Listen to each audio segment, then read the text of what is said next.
climate change is the shrinking of glaciers.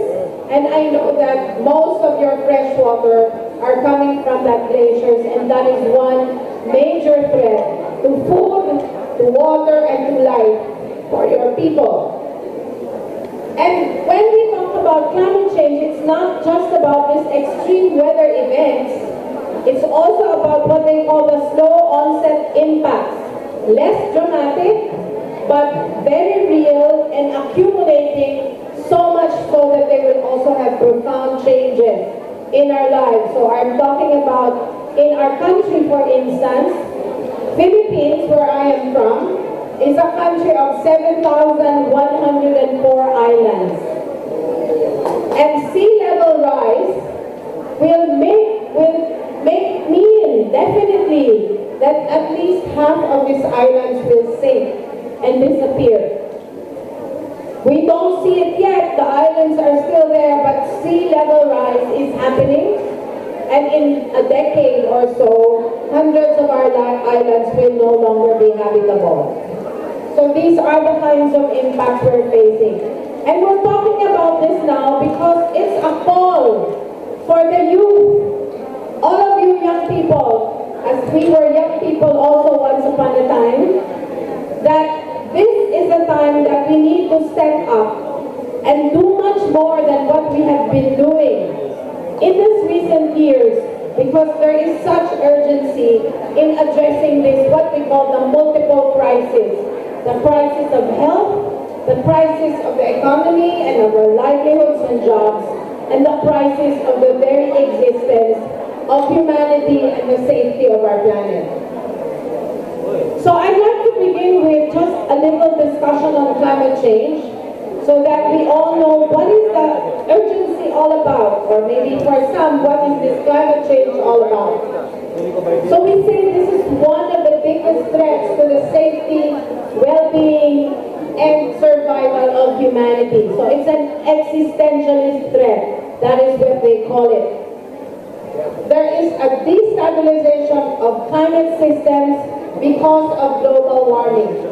And this continuous increase of average temperature on the Earth's surface, on land, on water, bodies of water, and on the atmosphere, it is already said by scientists of the Intergovernmental Panel on Climate Change, or IPCC, in its most recent report last April, that the world is now 1.09 to 1.12 degrees Celsius warmer than before industrialization, than before capitalism started.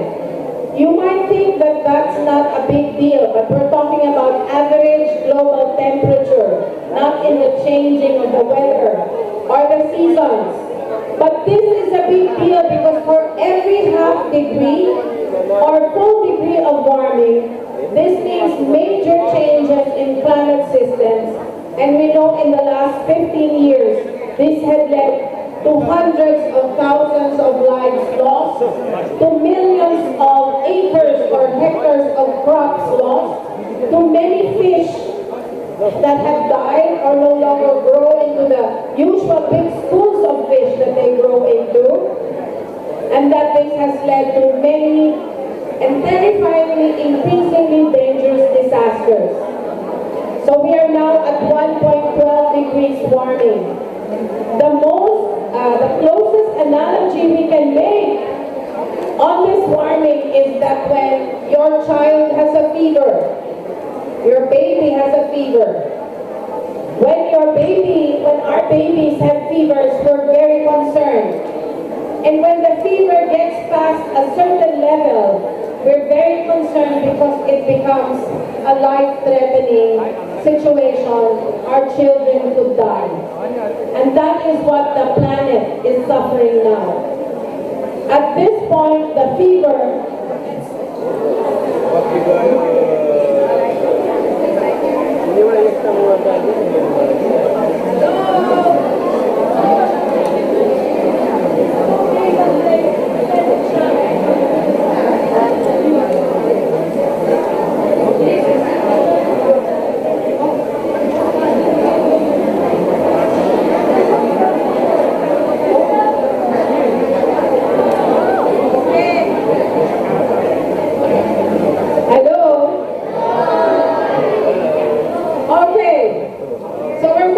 about fever.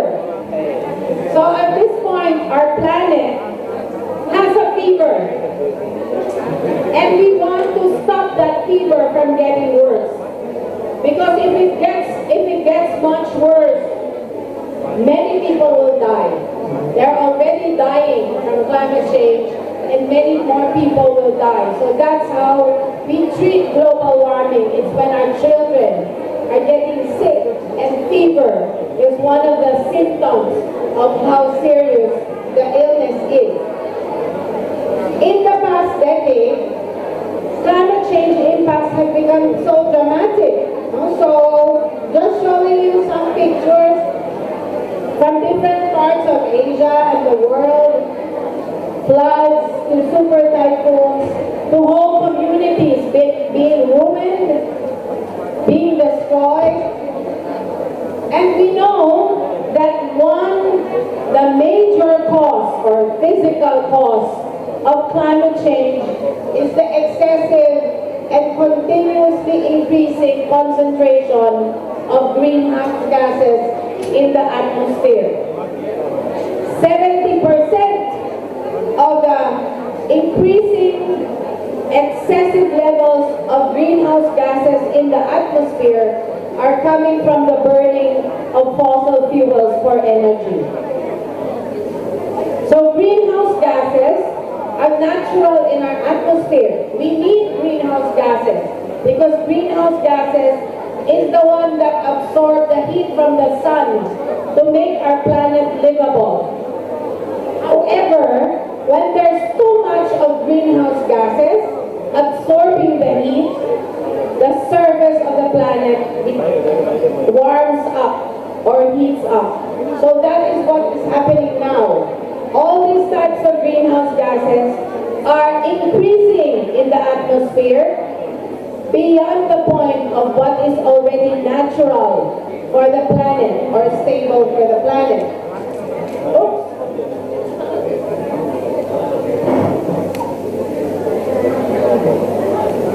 So that's okay.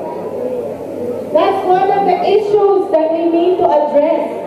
It has some kind of discussion on science that we need to understand. And I'm sure we women understand this very well.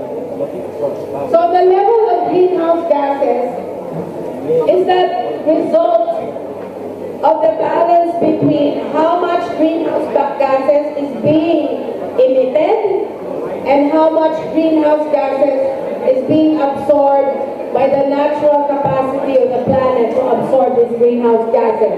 I won't bore you too much with a technical explanation, but the important thing is that this problem has been created by capitalist industrialization. This problem of climate change was created by capitalism.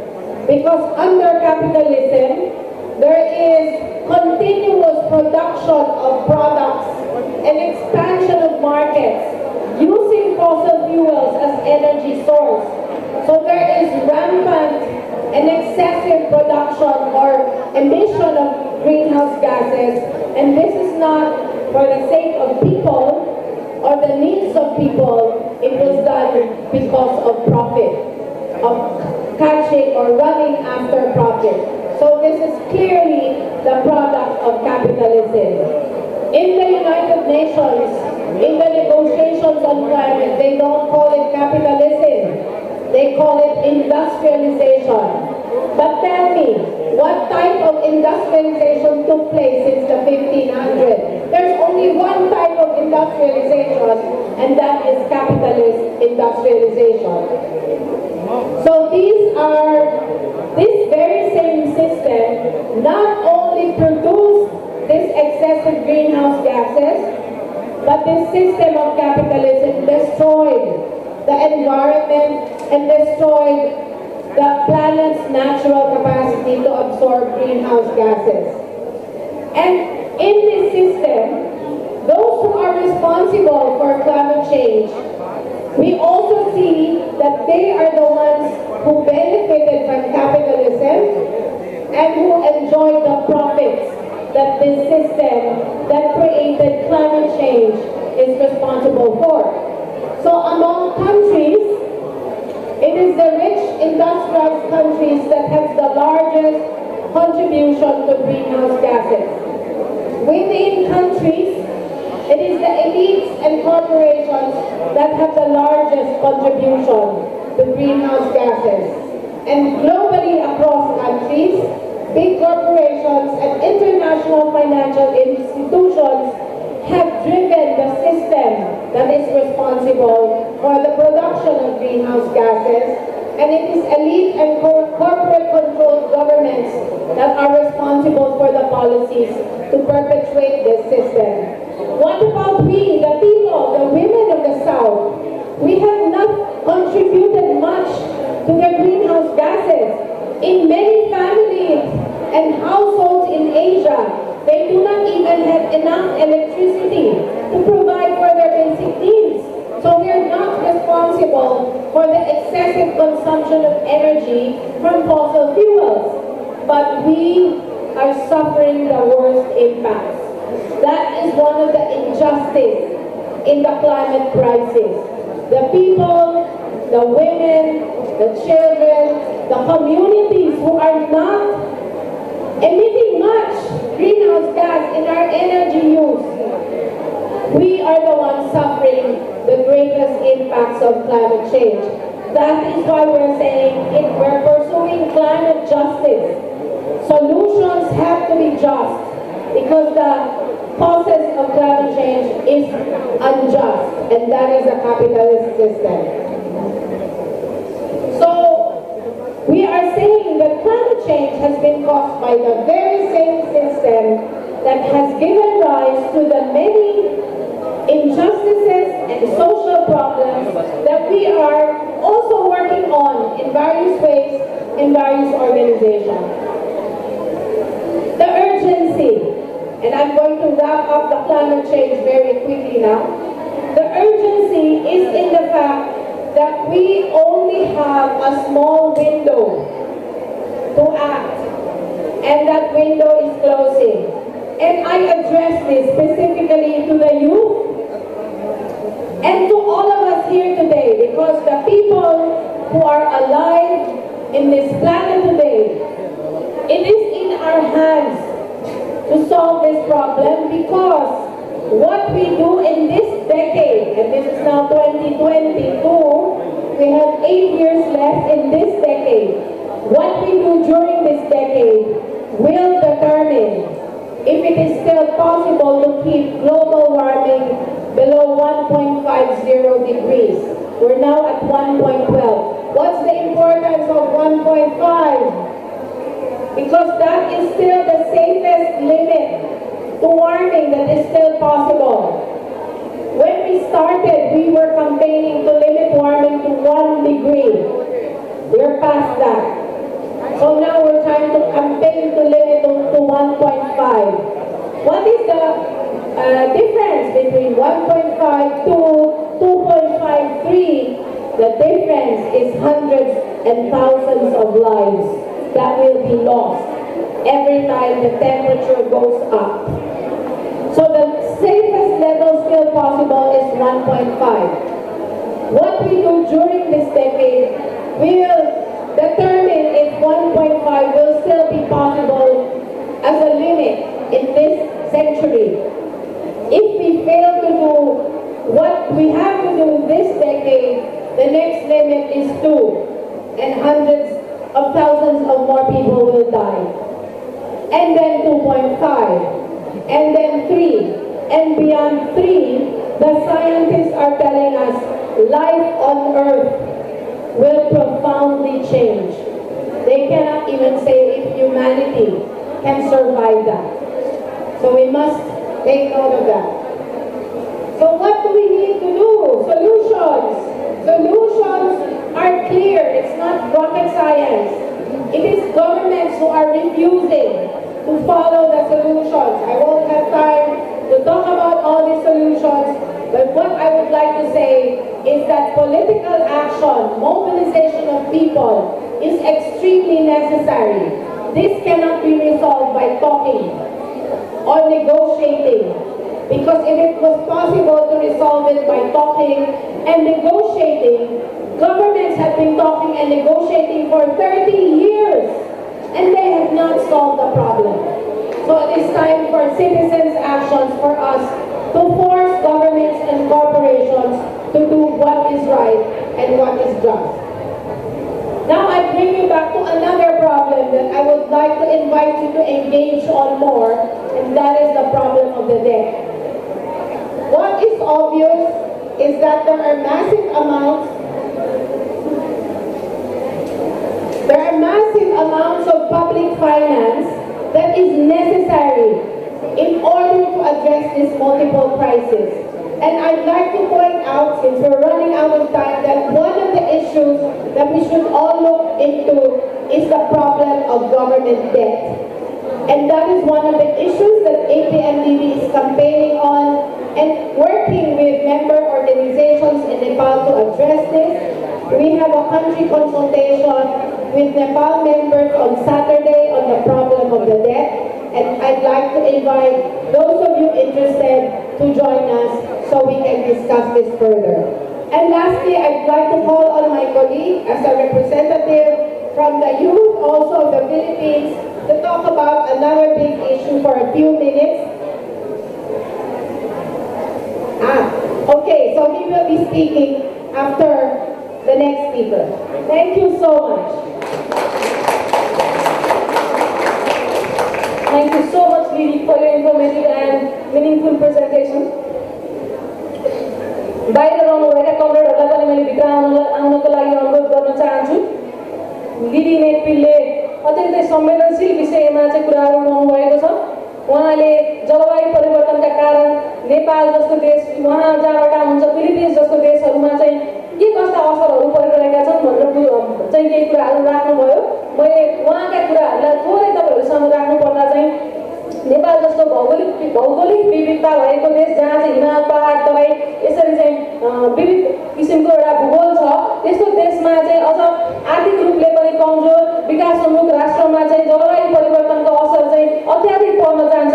किनकि हामीसँग हिमाल छ, त्यो हिमालको हिउँबाट पक्लिएर जुन चाहिँ पानी हिमालबाट आउने पानीमा चाहिँ हामी निर्भर हुन्छौँ र अहिले जलवायु परिवर्तनको कारणले चाहिँ औद्योगिक जुन बेला थियो त्यतिखेर चाहिँ उद्योगहरू नभएको बेला थियो त्यतिखेर भन्दा अहिलेको चाहिँ तापक्रम चाहिँ एकदमै धेरै बढिरहेको छ। त्यसको कारणले चाहिँ पृथ्वीकै तापक्रम बढ्न गएर हिउँ पग्लिने, समुद्रको सतहहरू बढ्ने जस्ता घटनाहरू चाहिँ घटिरहेका छन् र त्यसले चाहिँ हाम्रो हिमाली भेगमा चाहिँ ग्लेसियर लेक आउटबर्स्ट भन्छ, हिमतालहरू विस्फोटनका घटनाहरू, अत्याधिक पानी पर्ने घटनाहरू, अत्याधिक चाहिँ पानी पर्ने, अत्याधिक गर्मी हुने यस्ता किसिमका घटनाहरू घट्छन् जसको कारणले बाढी पहिरो जस्ता चाहिँ डिजास्टरहरूको सामना हामीले गर्नु परिरहेको हुन्छ र त्यस कारण चाहिँ हजारौँ मानिसहरूले चाहिँ जीवन गुमाइरहेका हुन्छन्, लाखौँको जनधनको क्षति चाहिँ बिहोर्नु परिरहेको हुन्छ।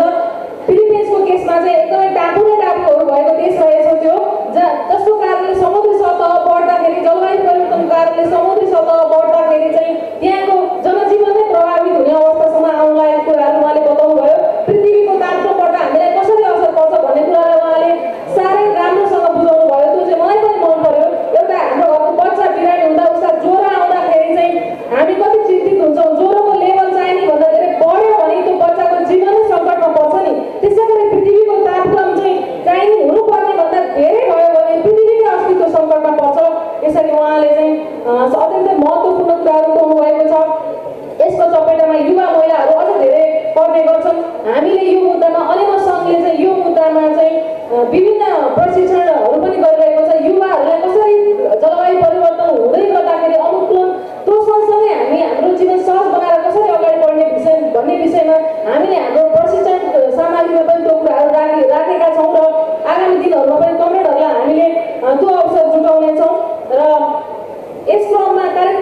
प्रधानमन्त्री युवाहरूको प्रिय नेता समृद्ध नेपाल सुखी नेपाली अभियानका परिकल्पनाकार हामी युवाको भविष्यलाई सुन्दर बनाउनका लागि अहोरात्र खट्नुहुने राष्ट्रका अभिभावक आदरणीय कमरेड केपी शर्मा ओलीज्यूलाई आफ्नो निर्देशनात्मक मन्तव्य राखिदिनुको लागि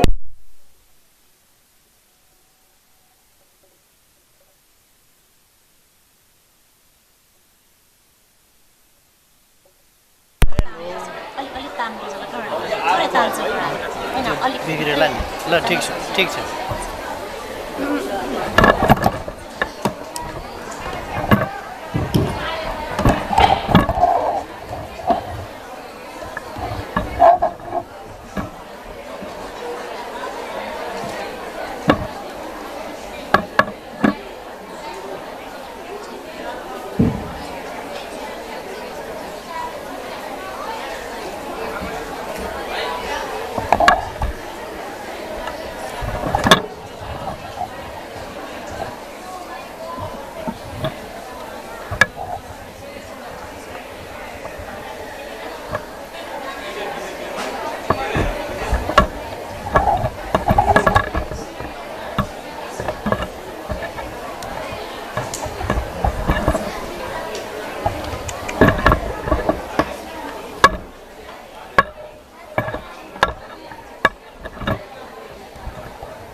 ल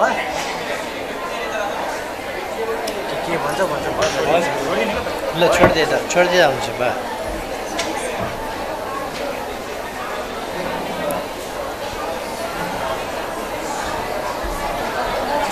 यस कार्यक्रमका अध्यक्ष महोदय,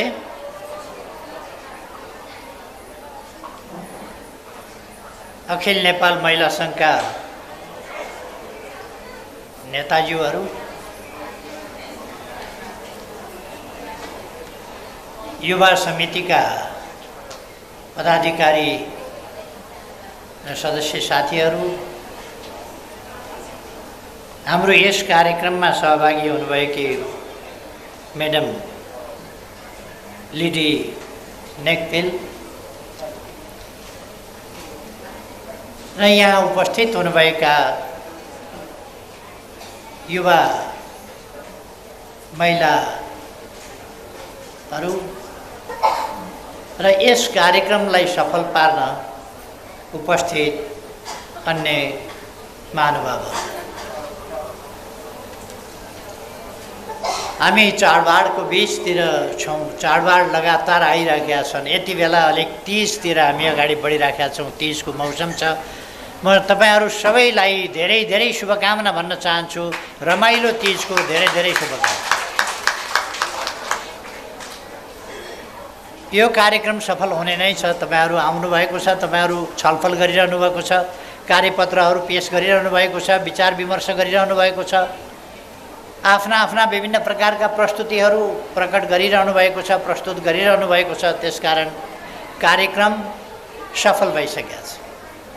अझ यसलाई अन्तिमसम्ममा तपाईहरूले अत्यन्त भव्यताका साथ सफल बनाउनुहुनेछ। म सफलताको निम्ति धेरै धेरै शुभकामना भन्न चाहन्छु।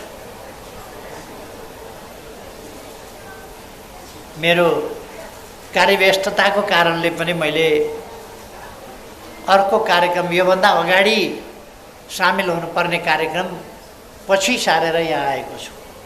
त्यसकारण मैले अलिक छिटै जानुपर्छ। त्यसकारण अलिक संक्षिप्तमा सकेसम्म आफ्ना भनाइहरू राखेर म यहाँहरूसँग बिदा हुनेछु।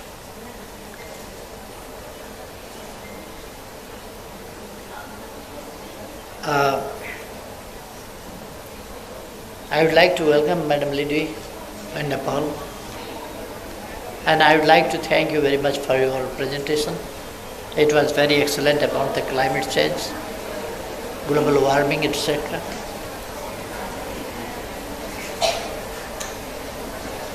आजको विषय युवा महिला र राजनीति। म अलिक यसै विषयमा केन्द्रित भएर कुरा गर्न चाहन्छु। अहिले एक ढङ्गले डिबेट चलेको छ, छलफल भएको छ, प्रारम्भ भएको छ। यो खुसीको कुरा हो।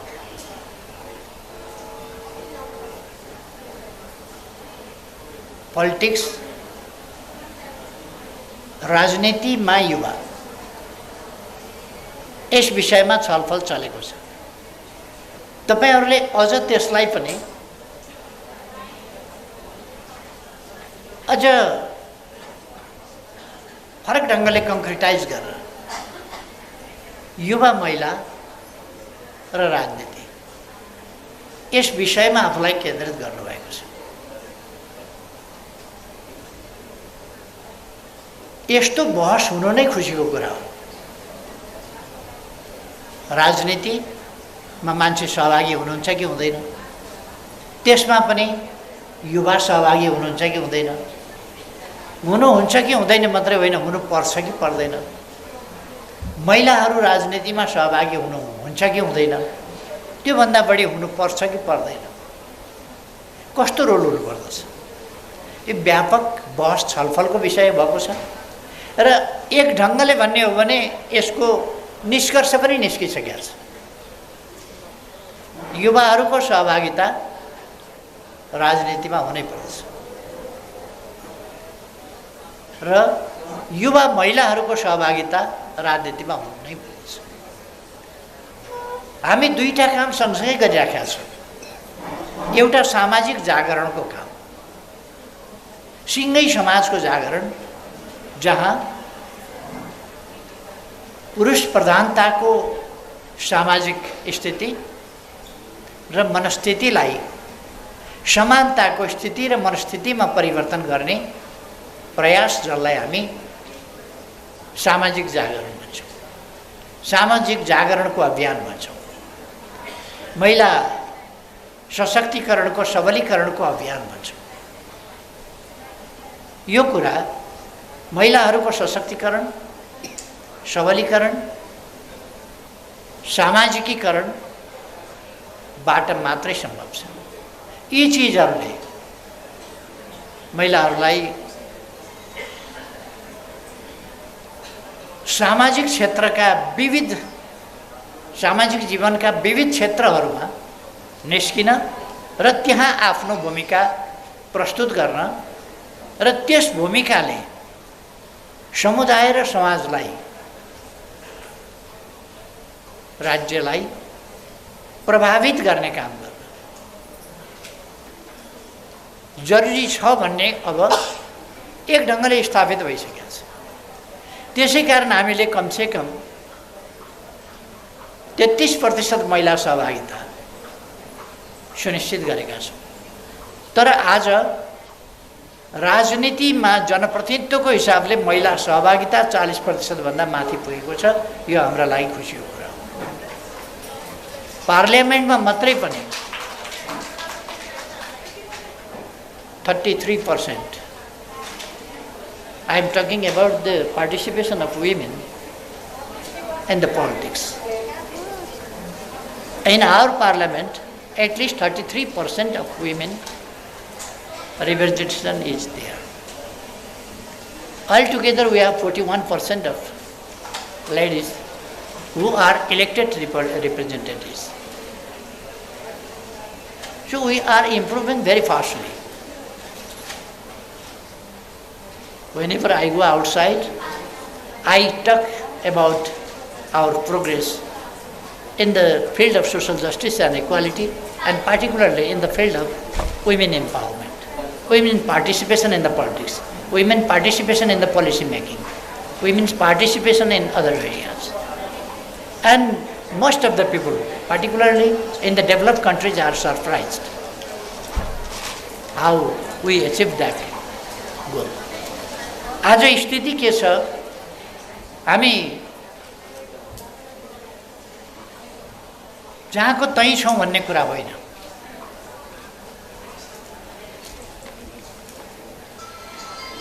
हामी जहाँको तै छौँ भन्ने कुरा होइन। हामीले ठुलो परिवर्तन हासिल गरेका छौँ। 70 वर्षमा महिलाहरू सङ्गठित हुन थालेको 70 वर्षमा र महिलाहरूले, यद्यपि हाम्रो हिस्ट्री, हाम्रो हिस्ट्री दुनियाँका अरू भागको जस्तो होइन। हाम्रो हिस्ट्री भन्ने हो भने 4000 वर्ष अगाडि पनि महिलाहरू एडभान्स देखिन्छन्। त्रेता युगमा जनक राजाको दरबारमा हुने शास्त्रार्थहरूमा महिलाहरू, अनेक महिलाहरू शास्त्रार्थमा, दर्शनमा छलफल गर्थे।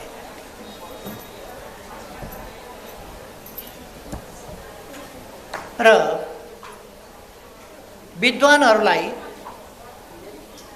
विद्वान भनिएका पुरुषहरूलाई महिलाहरूले शास्त्रार्थमा पराजित गर्थे। कहिले कहिले पुरुषहरू पराजित भएर आक्रोशित पनि हुन्थे, अथवा महिलाहरूको त्यो स्थिति थियो। वेदका ऋचाहरू, सुक्तिहरू, उपनिषदहरू महिलाहरूबाट रचित छन्। हाम्रो समाजमा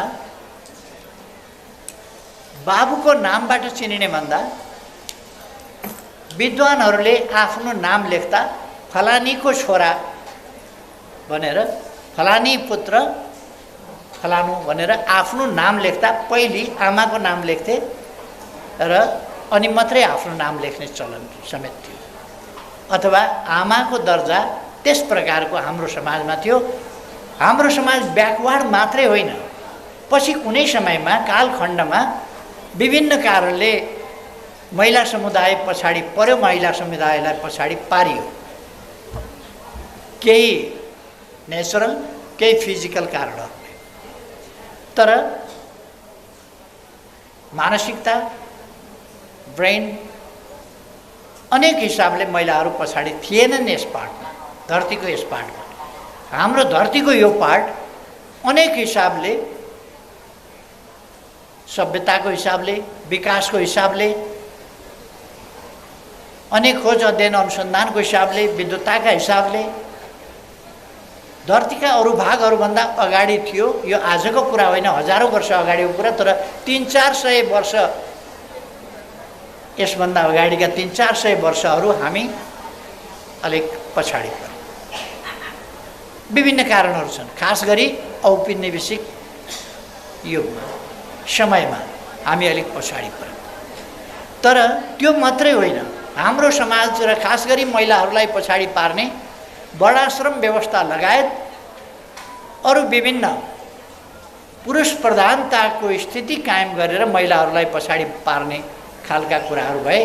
अघि नै हामीले यो पिरियड केमिस्ट्री नामको पुस्तकको बारेमा, यो खास भन्ने हो भने आजको जमानामा त यो चर्चाको विषय नै नहुनुपर्ने, यति प्रकृति बुझेको, जीवन बुझेको, विज्ञान बुझेको जमानामा यस्तो नहुनुपर्ने। तर अहिले पनि मान्छेहरू अन्धविश्वासमा रुमलिएका छन्। अन्धविश्वासमा कोही कोही हामीलाई सोझै मर्का पर्ने कुरा छन् र हामीलाई अन्धविश्वासमा फसेकोमा पिर पर्छ। तर आम रूपमा समाज त अन्धविश्वासमै छ त, आम रूपमा समाज अन्धविश्वासमै छ। अघि मैले एउटा सानो बच्चीलाई सोधेँ, तिमी यति राम्री कसरी भयो भनेर सोधेँ मैले सानी बच्चीलाई। भगवानले बनाएको भने। अनि उनलाई राम्री पार्नका लागि, कपाल कोर्दिनका लागि, चिटिक्क पार्नका लागि आमाले निकै मेहनत गरेको देखिन्थ्यो। तर उनले आमाले भनेर नभनेर भगवानले भने। बच्चादेखि त्यस्तो छ, बच्चादेखि। अब कपाल कोर्नेमा भगवानको कति हात छ मलाई थाहा छैन। तर हाम्रो मानसिकता त्यस्तो छ। यसले कसैलाई मर्का परेन नि, त्यसकारण यो मान्दाखेरि हामीलाई सजिलै छ। जहाँ मर्का पर्ने कुरो छ हो त्यहाँ आइपुगेपछि हामीलाई चाहिँ पीडा हुन्छ। तर पीडा जन्माउँछ कहाँबाट भन्दा अज्ञानताले जन्माउँछ, पीडा जन्माउँछ कहाँबाट अवैज्ञानिकताले जन्माउँछ, पीडा अन्धविश्वासले जन्माउँछ, भ्रमले जन्माउँछ। र पीडा यस्तै अनेक प्रकारका आधारहीन कुराहरू जन्माउँछ। तर आज हाम्रो विषय चाहिँ युवा महिला र राजनीति छ। पहिलो कुरा हामीले के बुझ्नुपर्छ भने राजनीति नीतिहरूको मूल नीति हो। अर्थनीति, समाज नीति, संस्कृति सम्बन्धी नीति, अरू विभिन्न प्रकारका नीतिहरू, विभिन्न क्षेत्रका नीतिहरू सबै राजनीतिबाट निस्किन्छ। आन्तरिक नीति, बाह्य नीति, छिमेक नीति, परराष्ट्र नीति, अन्तर्राष्ट्रिय नीति, अथवा शिक्षा सम्बन्धी नीति, स्वास्थ्य सम्बन्धी नीति, उद्योग सम्बन्धी नीति, कृषि सम्बन्धी नीति, सबै नीति राजनीतिबाट निस्किन्छ। त्यसकारण राजनीति नीतिहरूको पनि मूल हो र समाज नीति बिना त चल्न सक्दैन। हरेक क्षेत्रमा नीति हुन्छन्, ती हरेक क्षेत्रका नीतिहरूलाई निर्देशित राजनीतिले गर्छ। राजनीति ठिक छ भने, राजनीति ठिक छ भने अरू क्षेत्रका नीतिहरू पनि ठिक हुन्छन्। नीतिहरू ठिक भए भने कामहरू ठिक हुन्छन्। नीतिले कार्यक्रमहरू, कामहरू, योजनाहरूलाई निर्देशित गर्छ। त्यसकारण नीति अनिवार्य आवश्यकता हो समाजको। र समाजमा नीति चाहिन्छ भने, हरेक क्षेत्रका नीति चाहिन्छ भने गलत नीति हुनु हुँदैन। हामी भन्छौँ भने सही नीति हुनुपर्छ भने सबै कुराको मूल चाहिँ उद्गम स्थल चाहिँ राजनीति हो। त्यसकारण राजनीति धेरै महत्त्वपूर्ण छ, अनिवार्य छ। हामीलाई चाहिँदैन भने पनि चाहिनेले चाहिन्छ भन्छ र हामीलाई दमन गर्छ। हामीले राजनीति गरेनौँ भने, हामीले सही राजनीति गरेनौँ भने, हामीले देशको पक्षमा राजनीति गरेनौँ भने, हामीले जनताको पक्षमा राजनीति गरेनौँ भने, हामीले स्वच्छताको राजनीति गरेनौँ भने, भ्रष्टाचारको विरोधको राजनीति गरेनौँ भने, हामीले सुशासनको राजनीति गरेनौँ भने, जनतालाई सामाजिक न्याय र समानता दिने राजनीति गरेनौँ भने, हामीले सुशासनको राजनीति गरेनौँ भने, हामीले विकासको राजनीति गरेनौँ भने त्यस विपरीतको राजनीति गर्नेहरू चम्किन्छन्। हाम्रो बल पुगेन भने उनीहरूको बल पुग्छ। हामी सचेत भएनौँ भने उनीहरूले छक्क्याउँछन्, जनतालाई उनीहरूले छक्क्याउँछन् यदि हामी सचेत भएनौँ भने। त्यसकारण राजनीति हामीले गर्न पर्छ कि पर्दैन होइन, अनिवार्य रूपमा राजनीति हामीले गर्नुपर्दछ। डेमोक्रेसी लोकतन्त्र भनेको त जनताले राजनीति गर्ने तन्त्र हो नि, जनताले राजनीति गर्ने तन्त्र। त्यसर्थ पहिलो कुरा त राजनीति जनताले गर्ने भनेको चाहिँ भोट मात्रै हाल्ने भन्ने ठान्नु हुँदैन। भोट मात्रै हाल्ने काम होइन। नीति निर्माणदेखि लिएर सञ्चालनका व्यवस्थापनका सम्पूर्ण कुराहरू तिनीहरूमा जनताको सुप्रिमेसी, सहभागिताको मात्रै कुरा होइन, जनताकै राजनीति हुनुपर्छ। त्यो कसले गरिदिन्छ त आएर? अहिले सुनिन्छ एउटा गीत छ नि, शिशिर योगी, गायक शिशिर योगीले गाउनुहुन्छ, छोडेर काम सारा म एउटै काम गरिरहेछु, म यहाँ के एउटा मान्छे खोजिरहेछु। मैले उहाँले गीत गाएपछि त्यो प्रोग्राममा उहिले म पनि थिएँ, सुरुमा उहाँले गाउँदा कुरो हो। उहाँले गाउनुभयो छोडेर काम सारा म एउटै गरिरहेको छु, एउटा मान्छे खोजिरहेछु भन्ने। मैले भनेपछि उहाँ यस्तै अगाडि दर्शक दीर्घामा गएर बस्नुभएको थियो। अनि मैले भने योगीजी, म तपाईँले खोजेको मान्छे, तपाईँ देश बनाउने मान्छे खोजिरहनु भएको छ, त्यो मान्छे म तपाईँलाई आज चिनाइदिन्छु। त्यो मान्छे चिन्न सजिलो छ, गाह्रो छैन।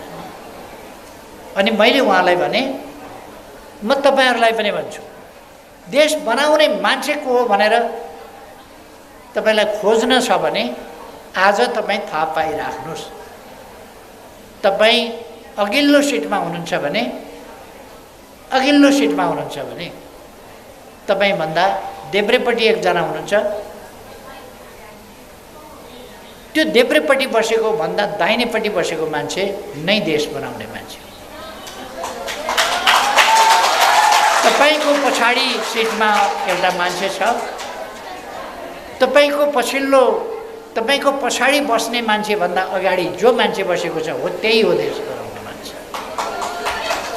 तपाईँको दाहिनेपट्टि कोही बसेको छ, त्योभन्दा देब्रेपट्टि बसेको मान्छे नै हो देश बनाउने मान्छे। अथवा देश बनाउने मान्छे अरू होइन, देश बनाउने मान्छे आफै हो। अरूले बनाइदिन्छ भनेर होइन, तपाईहरूले, हामी हरेकले कसले खाना बनाइदेला भनेर बसिराख्यो भने खाना बन्छ? खाना बनाउने हामी आफै हो। कसैले खाना बनाइदेला र खाउँला, कोही किन नआएको अहिलेसम्म खाना बनाइदिन भन्यो भने सबै आफ्ना आफ्ना घरमा बसौँ, कोही किन आउँदैन मेरो खाना बनाइदिन? भोक लागिराखेको छ, तर भोक लागेको कस्तो थाहा नपाउने, खाना बनाइदिन कोही नआउने भनेर हुँदैन, आफैले बनाउने हो। एउटा किस्सा मैले धेरै ठाउँमा सुनाउने गरेको छु। जर्मनीमा एउटा नित्से भन्ने प्रोफेसर थिए, विश्वविद्यालयका प्रोफेसर नित्से। त्यस बेला जर्मनीमा भगवान भरोसा, सबै कुरा भगवानले गर्छन्, भगवानको इच्छा, भगवानले जे गर्यो त्यही हुन्छ, भगवानले चिताए हुन्छ, भगवानले दिए हुन्छ, भगवानले नभए हुँदैन। यो यति व्याप्त भयो, भगवानले जे चाहन्छन् पहिले नै तय छ, सबै कुरा तय छ। तपाईले कति पढ्नुहुन्छ भन्ने कुरा पनि तय छ भनेपछि तपाईले मेहनत किन गर्ने? तपाईको रिजल्ट कस्तो आउँछ त्यो पनि तय छ, मेहनत किन गर्ने? तपाई लोकसेवामा जागिर खानुहुन्छ कि हुन्न भन्ने कुरा पनि तय छ। त्यसोभए लोकसेवाको जाँचमा मेहनत गरेर किन जाँच दिने? यस्तै थियो जर्मनी, जसले गर्दा 16 टुक्रामा जर्मनी विभाजित भएको थियो। जर्मनी पछाडि परेको थियो, जर्मनी अन्धविश्वासमा डुबेको थियो, जर्मनी अकर्मण्यतामा डुबेको थियो। मैले गर्नुपर्छ भन्ने जर्मनहरुमा भावना थिएन। त्यस्तो बेला नित्से भन्ने प्रोफेसरले एउटा परालको पुतली बनाए, काठपुतली, अनि हातमा एउटा काठबाँसको डन्डी लिएर शहरको बीचमा चौबाटोमा हुने युनिभर्सिटीबाट गए। अनि मान्छेहरू, हेर्ने मान्छेहरू, बुढो प्रोफेसर एउटा कठपुतली हातमा बोकेर, लट्ठी बोकेर हिँडिराखेको छ, कलम समाउने प्रोफेसर लट्ठी बोकेर हिँडेको छ। छक्क परे मान्छेहरू, के भइराखेको हो? अनि उनले चौरस्तामा गएर त्यो पुतलीलाई पछारेर लौराले हानेर धुस्नु बनाए। अनि उनका विद्यार्थीहरूले सोधे, गुरु के गरेको यो? किन यो पुतली यसलाई किन पछारेको, किन चुटेको, किन धुस्नु बनाएको यसलाई? भन्दा यो भगवान हो, यसलाई मैले आज चुटिकन मार्ने, धुस्नु बनाइने, अब तिम्रो भगवान छैन, खतम। अब भगवान छैन। पछाडि परेको जर्मनीलाई अगाडि कसले बढाउँछ? विभाजित जर्मनीलाई एकीकरण कसले गर्छ? अविकसित जर्मनीलाई विकसित कसले बनाउँछ? उनले प्रश्न गरे उनका विद्यार्थीहरूका अगाडि, कसले गर्छ? Germany is divided or captured by different countries, and it is divided into 16 parts. Who will reunify the Germany? Nietzsche asked. उनका विद्यार्थीहरू थिए त्यहाँ। उनीहरूमध्ये एउटा विद्यार्थी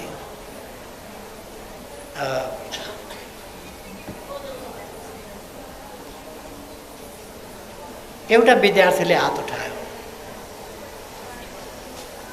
गम्भीर भए सबै। उसले हात उठाएर भन्यो, म बनाउँछु, जर्मनी एकीकरण म गर्ने, त्यसको नेतृत्व म गर्छु, त्यो काम मैले गर्छु, जर्मनलाई पछाडि परेको जर्मनीलाई अगाडि म बढाउँछु, जर्मनहरूलाई जगाउने काम म गर्छु भन्यो। र त्यो युवा विद्यार्थीको नाम थियो Bismarck.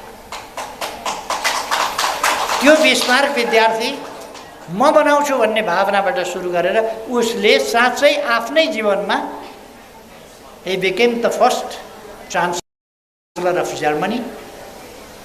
He unified the Germany. Development and prosperity. त्यसकारण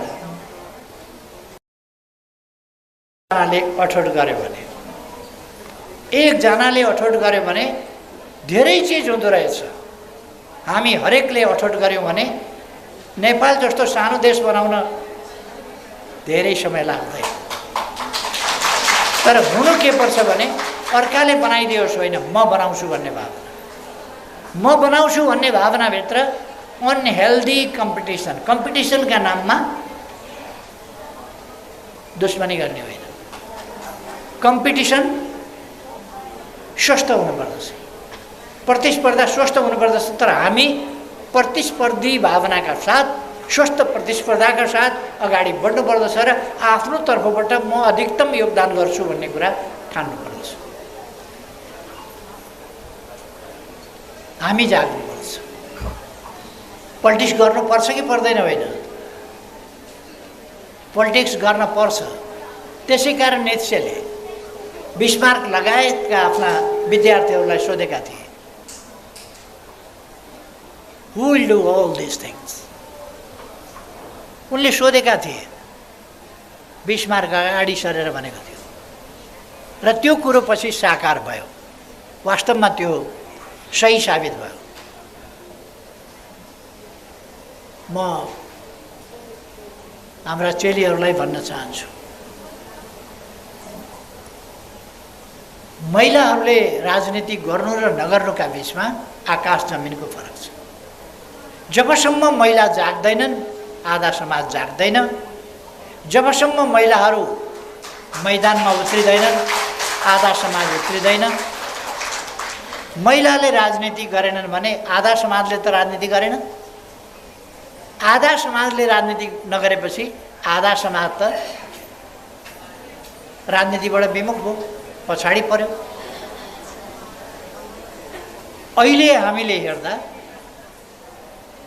महिलाहरूको निष्ठा, महिलाहरूको कर्तव्यपरायणता, महिलाहरूको सक्रियता, यी गत 5 वर्षमा हामीले स्थानीय तहमा महिलाहरूले जस्तो प्रकारको भूमिका खेल्नु भएको छ,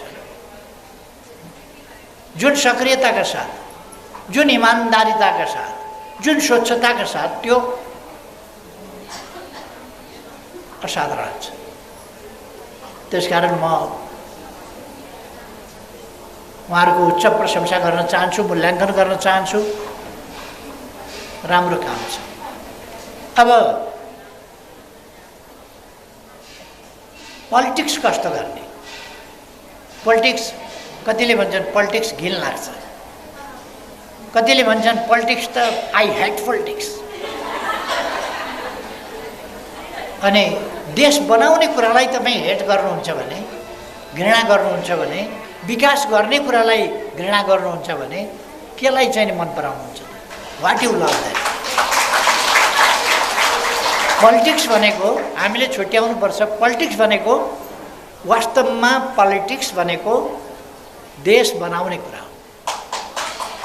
पोलिटिक्स भनेको जनताका समस्या समाधान गर्ने कुरा हो, जनतालाई समृद्धि दिने कुरा हो, जनतालाई बाटो देखाउने कुरा हो, जनतालाई मद्दत पुर्याउने कुरा हो, जनताको सुरक्षा गर्ने कुरा हो, जीवधनको अधिकारको अवसरको सबै चिजको सुरक्षा गर्ने कुरा हो पोलिटिक्स भनेको। त्यसकारण पोलिटिक्स केका लागि गर्न खोज्दै हुनुहुन्छ, कस्तो पोलिटिक्स गर्न खोज्दै हुनुहुन्छ, कुरा त्यो हो। अब तपाईँले सबभन्दा नराम्रो कुरा हेर्नु, बगैँचामा पस्नुभयो, फुलबारीमा पस्नुभयो, ढकमक्क फुल फुलेका छन्, मगमग बास्ना आइरहेको छ, त्यो तपाईँ देख्नुहुन्न। त्यहाँ एउटा सानो काँडा उम्रिएको रहेछ, त्यो काँडामा तपाईँको अलिक ध्यान जान सकेन, त्यस काँडाले तपाईँलाई अलिकति कोरिदियो, यस्ता जाबो फुलबारीमा पस्दै पस्दैन। यो लगाउनु बेठेको, यी कुनै फुल राम्रा छैनन्, यो फुलको बास्ना पनि राम्रो छैन, किनभने मेरो खुट्टामा काँडाले कोर्यो, किनभने मैले भुइँमा आँखा नहेरिकन हिँडेँ। काँडामा खुट्टा लाग्छ कि मैले वास्ता गरिनँ, त्यसकारण यो फुलबारी राम्रो छैन। ठिक हुन्छ र त्यसो भन्नु? त्यसो गर्नु ठिक हुँदैन। हामीले पोलिटिक्स केका लागि गर्ने? के हो पोलिटिक्स भनेको?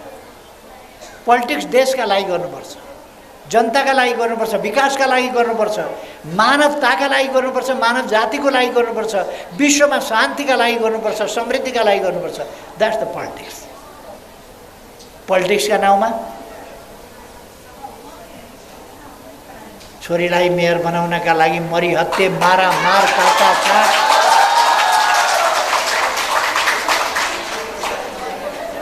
म यो पनि बेचिदिन्छु, त्यो पनि बेचिदिन्छु, जे पनि गरिदिन्छु, छोरीलाई मेयर बनाएर छोड्छु,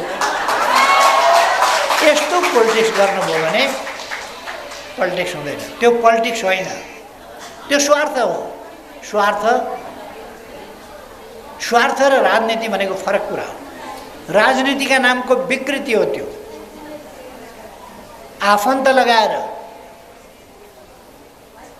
लगाएर अनि भ्रष्टाचार गर्ने अनि यस्तै हो पोलिटिक्स भन्ने। पोलिटिक्स त्यस्तो हुन्छ। श्रीमती शालाहरू अगाडि सारेर भ्रष्टाचार गरेर देशलाई दुःख दिएर त्यस्तै हुन्छ पोलिटिक्स। पोलिटिक्स केका लागि गर्नुहुन्छ? मुख्य कुरा त्यो। अब गलत पोलिटिक्स गर्यो भने त्यो दृष्टान्त देखेपछि मान्छेले घृणा गर्छन् पोलिटिक्सलाई। डर्टी पोलिटिक्स भन्छ। व्यापारीका प्रतिनिधि ल्याएर करका दर तोक्यो, सीसीटीभी झडापझुडुक तार चुडायो, भाँडो रित्यायो, अनि केही पनि भेट लिएन। यस्तो ढाँट पनि हुन्छ राजनीति। अब यही देखेपछि अनि कतिपयले भन्छन् आई हेट पोलिटिक्स। यस्तो देखेपछि यो पोलिटिक्स होइन। यसका विरुद्ध तपाईँ हामी उठ्नुपर्छ। तपाईँ हामीले यसका विरुद्ध लड्नुपर्छ। पोलिटिक्सलाई स्वच्छ सफा बनाउनुपर्छ। देशका निम्तिको बनाउनुपर्छ। जनताका निम्तिको बनाउनुपर्छ। स्वच्छताका निम्तिको बनाउनुपर्छ। समाजका निम्तिको बनाउनुपर्छ। मानव जाति